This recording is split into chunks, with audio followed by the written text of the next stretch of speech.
Welcome everybody to this wonderful masterclass on the issue Climate-smart eating.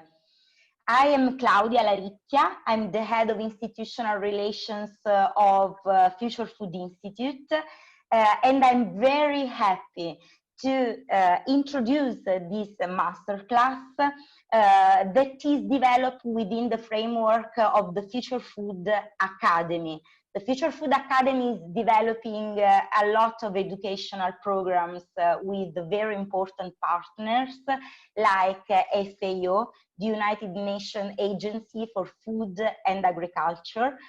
And in this case, we are wondering which will be the impact of the food choices on environment. We all know that climate change is at the end of our fork. This is something very powerful because it gives us the idea that we can vote with our fork, that our food choices actually can contribute to mitigate the climate crisis. So it's very, very important to be aware, to be conscious of our food choices because of their impact. I'm wondering nowadays, when we choose food in the restaurants, in the groceries, in the retail shops, we always nowadays has just only one indicator. The indicator that we have to choose our food nowadays is the price. I go to the restaurant, I open a menu, and I see all the food, the dishes in the menu and the price. Will it be the unique indicator in the future? Will the climate-smart eating be supported by other indicators like, for instance, the carbon footprint, the water footprint of dishes? Are these indicators very pivotal for choosing food, knowing and being conscious of the resources, the natural resources used for that dish? So we are wondering these questions with two very good friends and experts. So we have in this masterclass today José de la Rosa, a gastronomic scientist at Future Food Institute and our beloved food alchemist, and Mariarosaria Lombardi, that is assistant professor in commodity science department of economics of the University of Studies of Foggia. And she also is a climate shaper that has been trained by Future Food Academy in New York during the bootcamp Climate-smart Cities in 2019. So the idea is to provide you and give you some really specific and concrete example of what does climate smart eating mean. And of course, we want to let you perceive the kitchen as a laboratory. We want to bring science in the kitchen, and we want to build together with you a regenerative kitchen that has a culinary responsibility at the center of the kitchen. Recipes are considered as the final step of the food process instead of the beginning. However, of course, food demand is changing a lot, and the consciousness is the fundamental ingredient. So, José, are you ready to show us some beautiful recipes in concrete to give to our, let's say, shapers this overview? Thank you, Claudia. Thank you for the introduction. Thank you all for giving me the chance to be here with all of you. And yeah, Claudia, as you will say, today we give value, we rate food depends on their price tag, and I think that's a huge mistake, because at the end we should value the food depending on their nutritional profile, and especially, and not less important, the impact that this food generates in our ecosystem, in our environment. At the end, the society, the awareness in the society make us free to take decisions, free to choose the kind of food that we want to eat. And that's why we need to be also aware about the impact that is generating in the environment that surrounds us. But taking these decisions are not simple. So that's why today I wanted to show you two dishes that are made out of common ingredients that we can find in our shelf at home, or even in the supermarkets, or any restaurant, or any gastronomic proposal within our city. In a first instance, I would like to start with a chicken and lentils dish. I'm gonna fastly plate it so you can see it, and at the same time we will comment the ingredients. After the plating this dish, we will analyze it. We will analyze the impact that is generating in terms of water footprint, and also carbon footprint, with the help of the Dr. Mariarosaria. So let's start. Okay, we're gonna start placing our lentil salad. We just cook lentils in a traditional way. Also using the right amount of water. We don't want to cook legumes, pasta, whatever, in a huge amount of water, so we read flavors. We lose flavors. I just dress this salad with a little bit of mint and tomato. That's all. After this, we are gonna place our chicken breast, okay, this way, and we are gonna finish with some sprouts that actually we grow here in our lab. So they are not kilometer 0, they are kilometer -3. Okay, this would be one of our dishes: chicken, lentils, tomatoes, and mint. That's all. Good. Then we go for our hummus. The hummus is made out of soybean, what we call edamame. Usually we can find it in sushi restaurants. We just dress it with some Parmigiano and also some olive oil. I want to show you the texture here. Okay, as you can see, it's really creamy. We have really a huge amount of proteins in this kind of beans.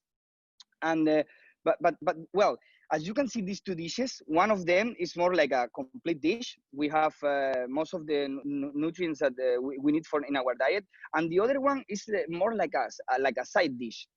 Just watching them, what do you think? Which one is generating a bigger impact? Because at the end, we don't have to follow what our eyes see. I think that till today, we have been learning in the wrong way because of the publicity, because of the promotion, and also because of our culture in general. So that's why today we just want to create awareness. Knowledge make us free and allow us to take decisions. So I leave you now with the Dr. Mariarosaria, that is going to help us to understand how to calculate the impact that these two dishes generate.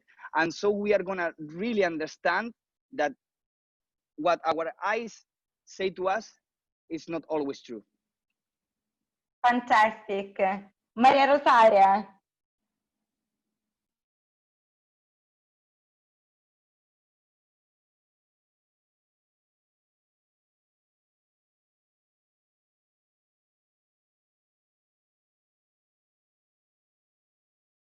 Mariarosaria, can you hear us? Yes, Yes, I'm here. Okay. Thank you, Claudia.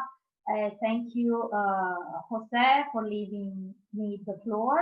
And hello, everyone. So, as said before by Claudia and Jose, I will try to explain you how to calculate the environmental impact of a dishes of if you want, a recipe. It is shown by this slide. Sorry. Okay. We have two possibilities to calculate the environmental impact.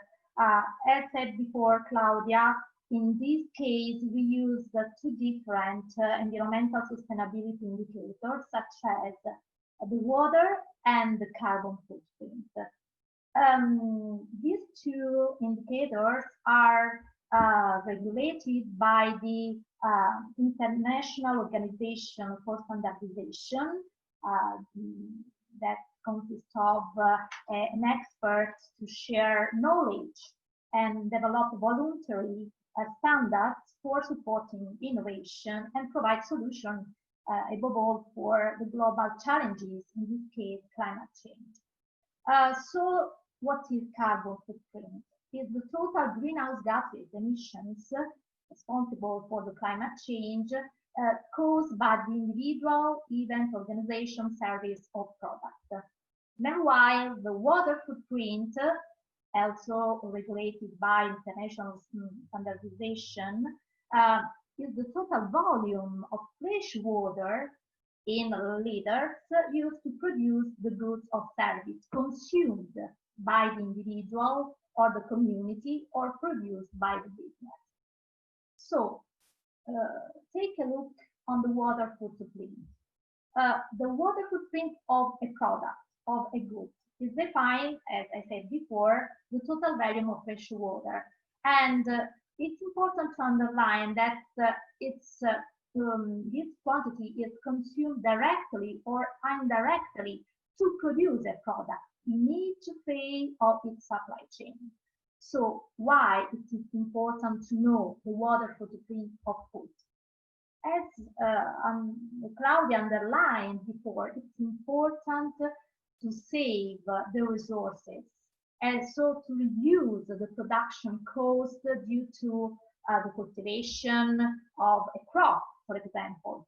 From point of view of consumers, it's very important because knowing that the water consumption can help the consumer to modify his daily behaviors and habits in sense of the reduction of the waste, for example. Okay, it's not important to go deeply in the methodology, but it's important to understand that for direct consumption and indirect consumption, we use three different types of water to consider. The green one is the rainwater used, the blue one is the irrigation water used, and the green one is the fresh water used to dilute pollution. These are some examples of water footprint about food. For hamburgers, stick of beef, milk, and cheese, you can see and the quantity.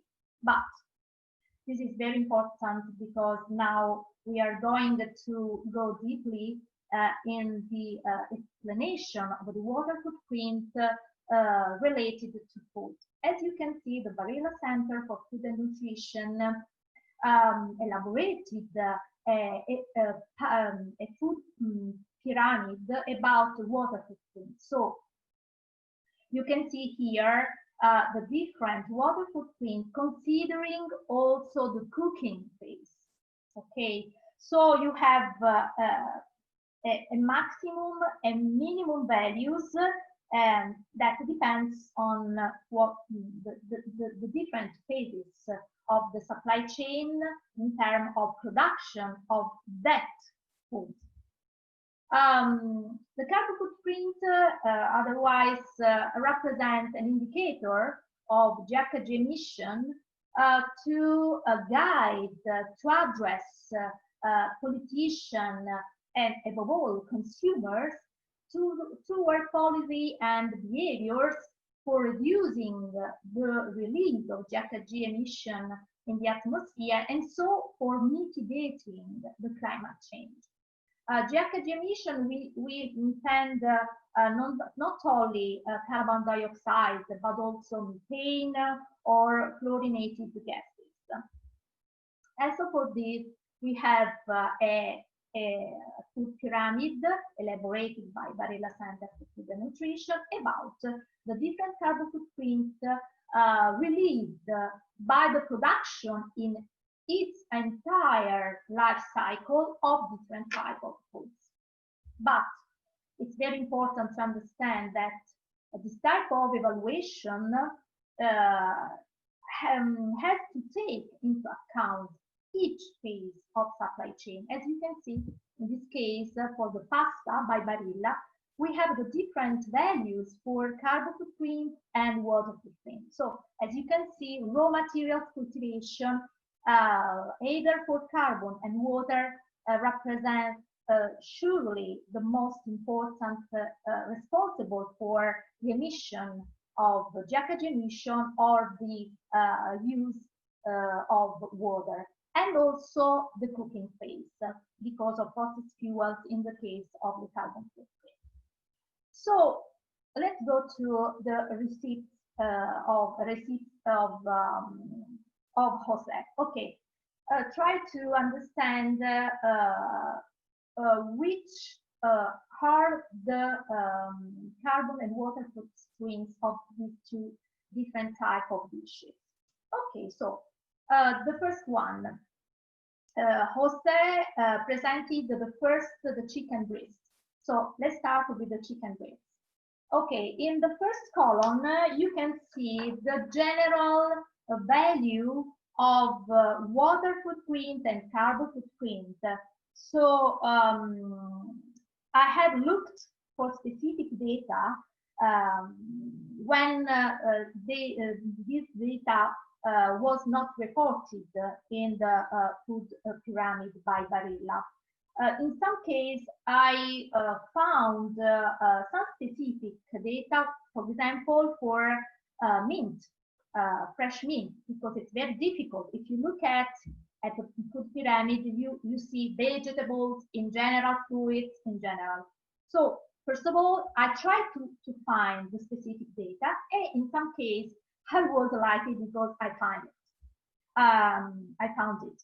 After that, you can see for chicken, lentils, tomato, French mint. So we have the general value in the first column, and after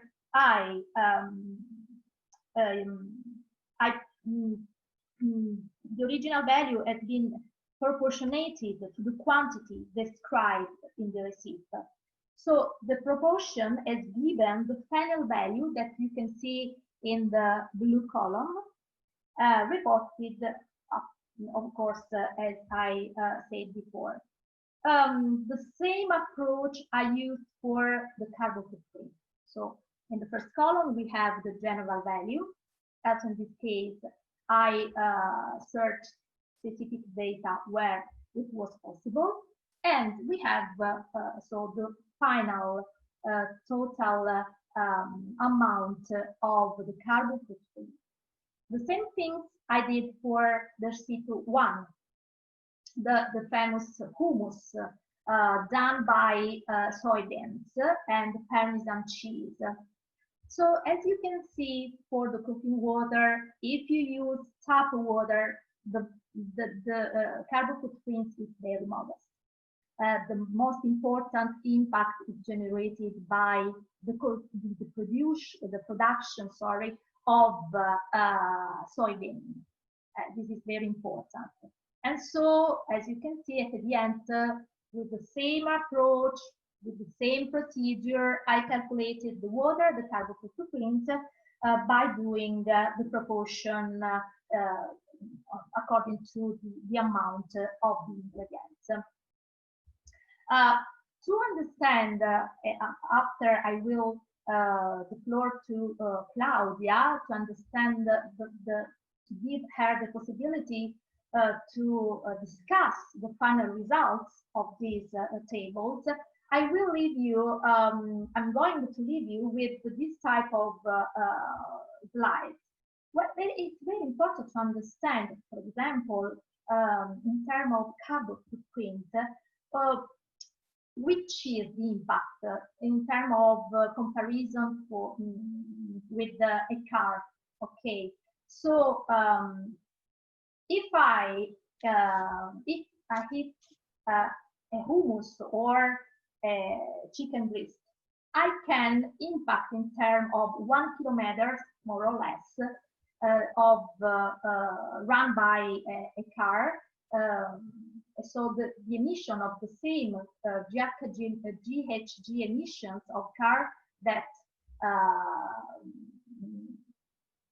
run for 1 kilometer. So it's like that while I'm eating, I'm going with my car for 1 kilometer in terms of environmental impact. So now I stop my presentation and I leave the floor to Claudia. Thank you. Yeah, thank you very much. I think that José at the beginning said that the knowledge makes us free. And basically, I would be happy to know the thoughts of the people that are watching us in terms of comparison between the two dishes that we take into consideration. So maybe, I don't know if José agrees with me, but me personally, I thought at the beginning that the chicken breast would have been the most polluting dish. But we then entered and made a deep dive into the indicators to measure actually both the water footprint and the carbon footprint. And we have seen that the liters that we need to use for the chicken breast are lower than the one from the dish of edamame soybean hummus. At the same time, the kilogram of CO2 that are used to cook the chicken are much lower than the one used for the hummus. We have seen 0.756 kilogram for the chicken and 1.639 for the edamame. So it's very interesting, it's very curious to see that knowledge, as José said, makes us free to choose the proper food. So imagine a menu where you have these indicators. You are more free to choose your dishes according to alternative indicators. I would say that with this masterclass, we contribute in a certain way to achieve different sustainable development goals of the Agenda 2030. So we are working as a Future Food Institute and Future Food Academy to reach those goals. So I think that, of course, the 17 Sustainable Development Goals are all interconnected one to another. But today, together, we achieved the SDG 3, the good health and well-being, the SDG 12, the responsible consumption and production, which is very related to the culinary responsibility we were speaking at the beginning. But also the goal 13, climate action, because choosing a dish and not another one might be a climate action, because as we say, climate change is at the end of our fork. And then, of course, the goal 17, the partnership. We are very different profiles one to another, and we came together to give a different perspective on regenerative kitchen. And goal for education, because we really hope to have given to the people that is listening to us some curiosity to go deeper into this climate smart eating issue. I don't know, José, if I properly covered all the points, or you want to add something to close this wonderful masterclass. Well, Claudia, I think that you cover everything quite good, but I would like to point or even highlight one thing that you said. We need to be open minded. We cannot follow the crowd. We need to start to think by ourselves in an objective way. And this lesson today is not just about the tool that Mariarosaria shared with us. It's about thinking. And even from this point, now that you have also the calculations and that Excel table, I would like you to rethink again. Because if you point in the edamame, the amount is 1 kilogram. In the chicken breast, it's a little bit less. Does this mean that the chicken breast dough creates a bigger impact in terms of water and CO2 footprints than the other? No, because at the end, the amount of these ingredients that we need to get a balanced nutritional diet are different also. That's why the recipes has been conceived in that way. And also you have to consider the fact that the edamame hummus is a side dish. It's just 3 ingredients: edamame, olive oil, and Parmigiano. And we think, oh, okay, just a little bit of Parmigiano, a little bit of olive oil. But check the impact that is generating. So in the complex, in the overview, if we point to the chicken breast and lentils dish, for sure it's gonna be way more sustainable than the edamame.